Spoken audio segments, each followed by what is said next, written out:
அன்பே, ரெண்டில் ஒன்று பார்த்துடலாம் அன்பே. சாமிகள், தெய்வங்கள், கடவுள்கள் எல்லாருமே நல்லவங்க தான்.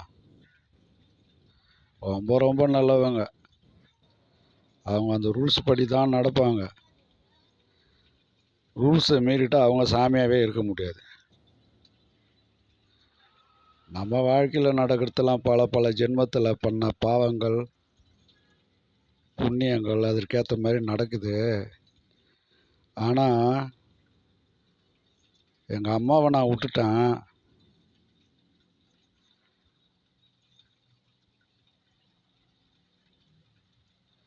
எவ்வளோ சக்தி இருந்தும் எங்கள் அம்மாவை என்னால் காப்பாற்ற முடியல. அதனால் எனக்கு அந்த சக்தியே தேவையில்லைன்னு சொல்லிட்டேன். எங்கள் அம்மாவுக்கு உதவாத எந்த சக்தியும் எனக்கு தேவையில்லைன்னு சொல்லிட்டு தான் இப்போ 3 மாதமாக இருந்துகிட்டு இருக்கேன். உங்களுக்கே தெரியும்.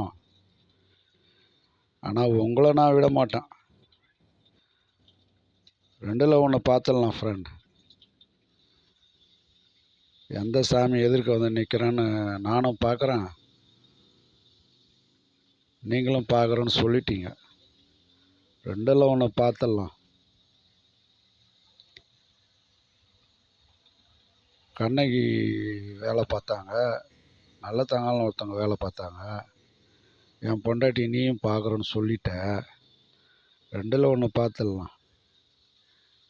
நம்மளை மட்டும் வாழ விடலைன்னா சாமிங்களுக்கு டேஞ்சர் தான். கடைசி நேரத்தில் வந்து கழுத்தறுக்கலான்னு எங்கள் அம்மா விஷயத்தில் செஞ்ச மாதிரிலாம் செஞ்சா நீ விட மாட்டே, எனக்கு தெரியும். ஏன்னா நீ தான் இப்போ சொன்ன. ரெண்டில் ஒன்று பார்த்துடலாம் ஃப்ரெண்ட். அவங்களாம் நம்மளான்னு பார்த்துடலாம். ஆனால் அவங்களாம் நல்லவங்க தான். என் வாழ்க்கையில் எல்லாம் கெட்டதாகவே செஞ்சிட்டாங்க. சக்தியை கொடுத்தாங்க, அதை வச்சு நான் என்ன செய்யறது? எங்கள் அம்மாவே காப்பாற்ற முடியாத சக்தி எனக்கு எதுக்கு?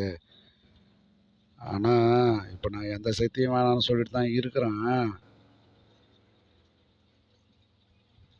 உன்னை காப்பாற்றனா கூட என்னால் முடியாது தான். எங்கள் அம்மாவுக்கு யூஸ் ஆகாத எதையும் நான் யூஸ் பண்ண மாட்டேன்னு சொல்லிட்டேன்ல. நீ தான் ஃப்ரெண்ட் பார்த்துக்கணும். By friend. ஓகே.